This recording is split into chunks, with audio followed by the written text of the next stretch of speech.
ప్రజలారా, మా YouTube channel, నా పేరు రాజు. ఆంధ్రప్రదేశ్లో లిక్కర్ స్కామ్ ఒక్కొక్కటి తీగలు లాగుతూ పోతున్నారు.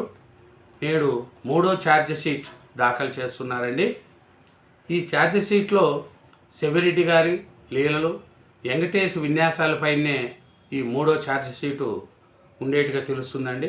ఈ మూడో ఛార్జ్ షీట్ యొక్క పరిస్థితి మనం చూసుకుంటే, జగన్ ప్రభుత్వంలో జరిగిన 3,500 కోట్ల మద్యం కుంభకోణంలో మూడో ఛార్జ్ షీట్ సిద్ధమైంది. ప్రత్యేక దర్యాప్తు బృందం సిట్ సోమవారం దీనిని బెజవాడ ఏసీబీ కోర్టుకు సమర్పించే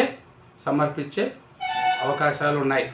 చూసుకుంటే జూలై 19న ప్రాథమిక అభియోగ పత్రాన్ని దాఖలు చేసిన సిట్ గత నెల 12న మరో అనుబంధ ఛార్జ్ షీట్ను కోర్టులో దాఖలు చేయడం జరిగింది. అందులో కోర్టు ప్రస్తావించిన చిన్న పొరపాట్లను సరిచేసి సమర్థించింది. మొదటి ఛార్జ్షీట్లో మాజీ ముఖ్యమంత్రి వైఎస్ జగన్ పేరు ప్రస్తావించిన సిట్ రెండో దాంట్లో మరిన్ని కీలక విషయాలను కోర్టు దృష్టికి తీసుకొచ్చింది. ఇంకా ఈ ఛార్జ్షీట్ చూసుకుంటే ఈరోజు ఈ మూడో ఛార్జ్షీట్లో ఎక్కువగా మనకు కనిపించేటి సెవిరెడ్డి భాస్కర్ రెడ్డి గారి, వెంకటేష్ నాయుడు యొక్క ఎక్కువ కనిపించే విధంగా మనకు తెలుస్తుంది. ఈ మూడో ఛార్జ్ షీట్లో చూసుకుంటే, ఎందుకంటే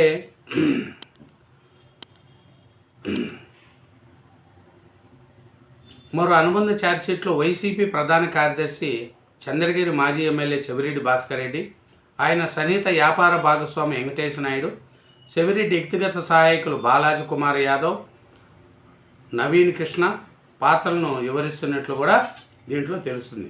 మద్యం ముడుపుల తరలింపులో క్రియాశీల పాత్ర పోషించిన సెవిరెడ్డి భాస్కర్ రెడ్డి A38, మద్యం సరఫరాదారుల నుంచి హైదరాబాద్లో రాజ్ కసిరెడ్డి A1 వసూలు చేసిన సొమ్మును 2024 సార్వత్రిక ఎన్నికలకు ముందే ఏపీలోకి తరలించడం ప్రారంభించారు.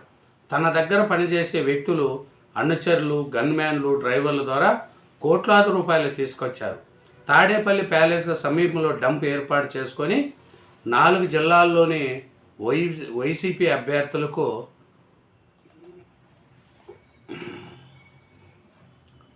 ఎన్నికల్లో ఓట్లు కొనుగోలు చేసేందుకు 250 కోట్ల నుంచి 300 కోట్లు పంపిణీ చేసినట్లు సిట్ అధికారులు గుర్తించారు. చూడండి, ఈ మద్యం స్కామ్ల డబ్బును మొత్తము హైదరాబాద్ నుంచి రాజకసిరెడ్డి గారు వసూలు చేసిన నుంచి సెవిరెడ్డి భాస్కర్ రెడ్డి గారు యొక్క అనుచరులు హైదరాబాద్ నుంచి తీసుకొచ్చి 2024 ఎలక్షన్లో వైసీపీ క్యాండిడేట్లకు 250 కోట్ల నుంచి 300 కోట్ల వరకు పంపినట్లు కూడా సిట్ అధికారులు గుర్తించారు. ఈ సొమ్మును హైదరాబాదులోని రాజకసిరెడ్డి గ్యాంగ్ వెంకటేష్ నాయుడుకు అందజేస్తే తరువాత Tirupati urban development authority TUDA వాహనాల్లో సెవిరెడ్డి అనుచరులు హైదరాబాద్కి వెళ్ళి డబ్బులు తీసుకొని ఏపీలో వైసీపీ నేతలకు చేర్చారు. ఈ క్రమంలో గతేడాది మే 9న లారీలో ప్రత్యేకంగా ఏర్పాటు చేసిన అరలో హైదరాబాద్ నుంచి తీసుకొస్తున్న 8.37 కోట్ల ఎన్టీఆర్ జిల్లా సరిహద్దుల్లో చిల్లుకొల్లు పోలీసు తనిఖీల్లో బయటపడింది. ఆ సొమ్ము ఎవరిదని ఆరా తీసిన సిట్ అధికారులు మద్యం ముడుపులు అందుకొని వైసీపీ అభ్యర్థులకు ఇచ్చేందుకు తెచ్చినట్లు తేల్చడంతో జప్తు చేశారు. ఆ డబ్బులను లెక్క పెట్టిన వీడియోలను వెంకటేష్ నాయుడు సెల్ ఫోన్లో గుర్తించి ఫారెనిక్స్ ఆడిట్లో నిర్ధారించుకున్నారు. ఈ ఆధారాలు చూపించి సెవిరెడ్డి వెంకటేష్ నాయుడు పాత్రను కోర్టుకు వివరించినట్లు తెలుస్తుంది. ఏమిటంటే, సెవిరెడ్డి లీలు, వెంకటేష్ వినయాలతో నేడు మూడో ఛార్జ్ షీటు. మద్య స్కామ్లో తనను నిందితులుగా చేసినట్లు తెలియగానే సెవిరెడ్డి భాస్కర్ రెడ్డి, వెంకటేష్ నాయుడు శ్రీలంక మీదుగా విదేశాలకు పారిపోయే ప్రయత్నం చేశారు. అప్పటి సిఐడి లుక్అవుట్ సర్క్యులర్ జారీ చేయడంతో బెంగళూరు విమానాశ్రయంలో జూలై 17న ఇమ్మిగ్రేషన్ అధికారులు అదుపులోకి తీసుకొని సిట్ అధికారులకు అప్పగించారు. మరోవైపు బాలాజీ కుమార్ యాదవ్, ఎద్దుల నవీన్ కృష్ణ పారిపోయి మధ్యప్రదేశ్లో మకాం వేశారు. వారు ఆసూకి గుర్తించిన సిట్ అక్కడికి వెళ్ళి చాకచక్యంగా అదుపులోకి తీసుకునింది. చెవిరెడ్డి వెంకటేష్ విజయవాడ జిల్లా జైల్లో ఉండగా నవీన్ బాలాజీ గుంటూరు జైల్లో, నవీను బాలాజీ గుంటూరు జైల్లో ఉన్నారు. ఈ మద్యం స్కామ్లో చూసుకుంటే ఈ మద్యం స్కామ్లో చూసుకుంటే భారీ పెట్టుబడులు పెట్టినట్టు కూడా మనకు తెలుస్తుంది. ఎందుకంటే మద్యము స్థానికంగా స్థిరాస్తులు కొనుక్కోవడం, కొందరు ఆఫ్రికాలో పెట్టుబడులు పెట్టడం, మద్యం ముడుపుల సొమ్ముతో కొంత మొత్తాన్ని సెవిరెడ్డి దారి మళ్లించి స్థిరాస్తి కొనుగోలు చేసినట్లు సిట్టు దర్యాప్తులో తేలింది. ఇటీవల తిరుపతిలో జరిగిన సోదాల్లో గూడూరులో 6 కోట్ల కొనుగోలు చేసి 26 కోట్లకు విక్రయించిన భూమి వివరాలు బయటపడ్డాయి. ఆ సొమ్ముతో తిరుపతి పరిసరాల్లో రైతుల నుంచి భూములు కొని తొడా నిధులతో మౌలిక వసతులు కల్పించి భారీ ధరకు విక్రయించి 100 కోట్లు ఆర్జించినట్లు తేలింది. సొమ్మును ఆఫ్రికా దేశాల్లో మైనింగ్పై పెట్టుబడిగా పెట్టినట్లు సమాచారం. డొల్ల కంపెనీలు సృష్టించి మనీ రూటింగ్కు పాల్పడిన సెవిరెడ్డి స్థానికంగా భూముల కొనుగోలులో యజమానులను మోసుకొచ్చినట్లు తిరుచానూరు అమ్మవారి ఆలయ ప్రధాన అర్చకుడి భార్య నుంచి దక్కించుకున్న భూమి రిజిస్ట్రేషన్లో బయటపడింది. వీటితో పాటు మాజీ ఉప ముఖ్యమంత్రి ఎక్సైజ్ నారాయణ స్వామి వాంగ్మూలం, విదేశాల్లో దాక్కొని ఇటీవలే సిట్టు ముందుకు వచ్చి వాస్తవాలు వెల్లడించిన వారి వాంగ్మూలాలు సైతం తాజా ఛార్జ్షీట్లో పొందుపరిచే అవకాశాలు కూడా కనిపిస్తున్నాయి.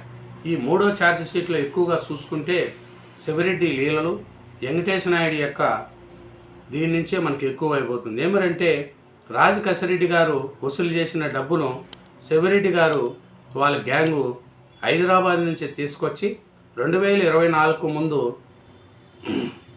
వైసీపీ నాయకులకు 250 కోట్ల నుంచి 350 కోట్లు పంచినట్లు కూడా సిట్ అధికారులు గుర్తించారు. ఈ సొమ్మును హైదరాబాదులోని రాజకాశిరెడ్డి గ్యాంగ్ వెంకటేశ్వర నాయుడికి అందజేస్తే తర్వాత తిరుపతి అర్బన్ డెవలప్మెంట్ అథారిటీ వాహనాల్లో హైదరాబాద్ నుంచి తరలించే కార్యక్రమంలో ఎన్టీఆర్ జిల్లా సరిహద్దుల్లో 8,37,00,000 కూడా దొరికి అది సీల్ చేసిన సంగతి కూడా మనకు తెలిసింది. ఇట్లా చూసుకుంటా పోతా ఉంటే ఈ మద్యం స్కామ్లో నిందితులుగా ఉన్నారని తెలియంగానే సెవిరెడ్డి భాస్కర్ రెడ్డి గారు కానీ వెంకటేశ్వర నాయుడు కానీ శ్రీలంకకు పారిపోతూ ఉండగా సిట్ అధికారులు అరెస్ట్ చేశారు. ఇప్పుడు మనం స్థానికంగా చూస్తే వీళ్ళు ఈ లిక్కర్ స్కామ్ డబ్బులతో పెట్టుబడులు పెట్టడం, రియల్ ఎస్టేట్ వ్యాపారాలు చేయడం, మైనింగ్ వ్యాపారాలు చేయడం, బంగారం కొనడం, కొన్ని కంపెనీల్లో పెట్టుబడులు పెట్టడం కూడా మనం చూసాం. ఈ లిక్కర్ స్కామ్ చూసుకుంటే ఇది 3,500 కోట్లు ఈ లిక్కర్ స్కామ్. మరి ఈ లిక్కర్ స్కామ్ యొక్క పరిస్థితి ఏమనేది మనం అందరికీ తెలిసిందే. ఏమిటంటే 3,500 కోట్లు ఈ మద్యం కుంభకోణం ఛార్జ్ షీట్ అండి ఇది. దీంట్లో నేడు ఈ 3వ ఛార్జ్ షీటు ఎవరి మీద అంటే సెవిరెడ్డి లీలు, వెంకటేష్ విన్యాసాలపై నేడు 3వ ఛార్జ్ షీటు.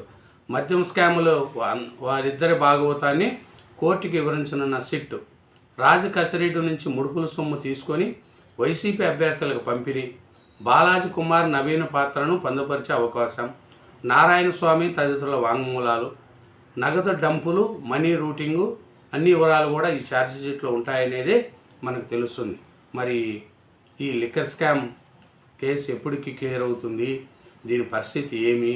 ఈ 3వ ఛార్జ్ షీట్లో సెవిరెడ్డి గారి, వెంకటేశ్వర నాయుడు గారి మీద ఈ 3వ ఛార్జ్ షీట్ వేయడం జరుగుతుంది. Thank you very much. ఛానల్ను సబ్స్క్రైబ్ చేయండి, నా వీడియోను లైక్ చేయండి. Thank you.